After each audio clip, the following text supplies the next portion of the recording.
Welcome back. Here's chapter 6. Hope you're enjoying this story so far. The other chapters will be listed below. Our last rehearsal happened to be the night before the potluck supper, and when we got there, the kitchen was full of ladies in aprons, counting out dishes and silverware and making applesauce cake for the dessert. "I'm sorry about this," one of the ladies told Mother, "but with so much to do at this time of year, the committee decided to come in this evening and set up the tables and all. I just hope we won't bother you." "Oh, you won't," Mother said. "We won't be in the kitchen. You won't even know we're here." Mother was wrong. Everybody in that end of town knew we were there before the evening was over. "Now this is going to be a dress rehearsal," Mother told us all, and right away 3 or 4 baby angels began hollering that they forgot their wings. Half the angel choir had forgotten their robes, and Hobie Carmichael said he didn't have any kind of a costume. "Wear your father's bathrobe," Charlie told him. "That's what I do." "He doesn't have a bathrobe. What does he hang around the house in?" "His underwear," Hobie said. I looked at Alice Wendelkin to see if she was going to write that down on her pad of paper, but Alice was standing all by herself in a corner, patting her hair. Her hair was all washed and curled, and her robe was clean and pressed. She'd even put Vaseline on her eyelids so they would shine in the candlelight, and everyone would say, "Who is that lovely girl in the angel choir? Why isn't she Mary?" I guess Alice was afraid to move for fear she might spoil herself. "Don't worry about your wings," Mother said. "The main point of a dress rehearsal isn't the costumes. The main point is to go right straight through without stopping. And that's what we're going to do, just as if we were doing it for the whole congregation. I'm going to sit in the back of the church and be the audience."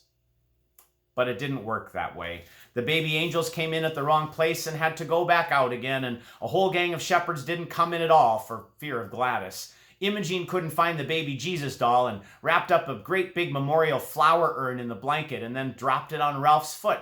And half the angel choir sang "Away in a Manger" while the other half sang "O Little Town of Bethlehem." So we had to start over a lot.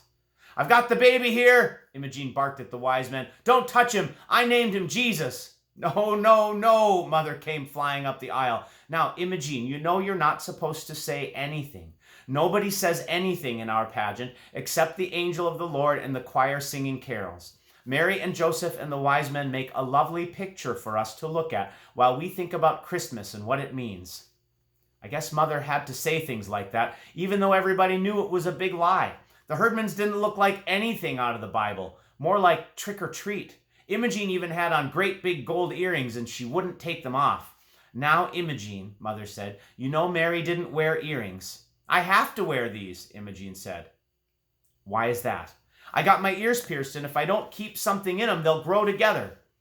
"Well, they won't grow together in an hour and a half," Mother said. "No, but I better leave them in." Imogene pulled on her earrings, which made you shudder. It was like looking at the pictures of those people who have their ears stretched all the way. "What did the doctor say about leaving something in them?" Mother said. "What doctor?" "Well, who pierced your ears?" "Gladys," Imogene said. That really made you shudder. The thought of Gladys Herdman piercing ears. I thought she probably used an ice pick, and for the next 6 months I kept watching Imogene to see her ears turn black and fall off. "All right," Mother said, "but we'll try to find something smaller and more appropriate for you to wear in the pageant. Now we'll start again and go right straight through it." "I think I ought to tell him what his name is," Imogene said. "No, besides, you remember it wasn't Mary who named the baby." "I told you," Ralph whacked Imogene on the back. "I named him." "Joseph didn't name the baby either," Mother said. "God sent an angel to tell Mary what his name should be." Imogene sniffed. "I would have named him Bill." Alice Wendelkin sucked in her breath, and I could hear her scratching down on her pad of paper that Imogene Herdman would have called the baby Bill instead of Jesus. "What angel was that?" Ralph wanted to know. "Was that Gladys?" "No," Mother said. "Gladys is the angel who comes to the shepherds with the news." "Yeah," Gladys said. "Unto you a child is born," she yelled at the shepherds. "Unto me," Imogene yelled back at her. "Not them, me. I'm the one that had the baby." "No, no." Mother sat down on a front pew. "That just means that Jesus belongs to everybody. Unto all of us a child is born. Now," she sighed, "let's start again." "And why didn't they let Mary name her own baby?" Imogene demanded. "What did that angel do? Just walk up and say, 'Name him Jesus'?" "Yes," Mother said, because she was in a hurry to get finished. but Alice Wendelken had to open her big mouth. I know what the angel said, Alice piped up. She said, his name shall be called Wonderful, Counselor, Mighty God, Everlasting Father, the Prince of Peace. I could have hit her. My God, Imogene said, he'd never get out of the first grade if he had to write all that. There was a big crash at the back of the church as if somebody dropped all the collection plates. But it wasn't the collection plates. It was Mrs. Hopkins, the minister's wife, dropping a whole tray of silverware. I'm sorry, she said. I was just passing by and I thought I'd take a peek. Would you like to sit down and watch the rehearsal? Mother asked. No. Mrs. Hopkins couldn't seem to take her eyes off Imogene. I'd better go check on the applesauce cake. You didn't have to say that, I told Alice. All that about wonderful, everlasting Father and all. Why not? Alice said, patting her hair. I thought Imogene wanted to know. By that time, everyone was hot and tired, and most of the baby angels had to go to the bathroom, so Mother said we would take a 5-minute recess. And then we'll start over, she said, looking sort of hopeless, and go right straight through without stopping, won't we? Well, we never did go right straight through. The 5-minute recess was a big mistake because it stretched to 15 minutes, and Imogene spent the whole time smoking cigars in one of the stalls in the ladies' room. Then Mrs. Homer McCarthy went to the ladies' room and opened the door and smelled something funny and saw some smoke, and she ran right to the church office and called the fire department. We were singing Angels We Have Heard on High when what we heard was the fire engine pulling up on the lawn of the church with the siren blaring and the red lights flashing. The firemen hurried in and made us all go outside, and they dragged a big hose in the front door and went looking for a fire to put out. The street was full of baby angels crying and shepherds climbing all over the fire truck and firemen and all the ladies on the potluck committee and neighbors who came to see what was going on, and Reverend Hopkins who ran over from the parsonage in his pajamas and his woolly bathrobe. Nobody knew what had happened, including the Herdmans, but I guess they figured that whatever it was, they had done it, so they left. Why in the world did you call the fire department? Mother asked Mrs. McCarthy when she finally heard the whole story. Because the ladies' room was full of thick smoke. It couldn't have been, Mother said. You just got excited. Didn't you know it was cigar smoke?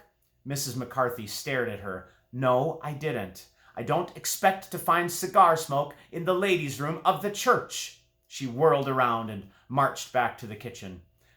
But by that time, the kitchen was fuller of smoke than the ladies' room because while everybody was milling around in the street, all the applesauce cake burned up. Of course, the ladies on the potluck committee were mad about that. Mrs. McCarthy was mad, and Alice said her mother would be good and mad when she heard about it. Most of the baby angels' mothers were mad because they couldn't find out what had happened. And somebody said Mrs. Hopkins was mad because Reverend Hopkins was running around the streets in his pajamas.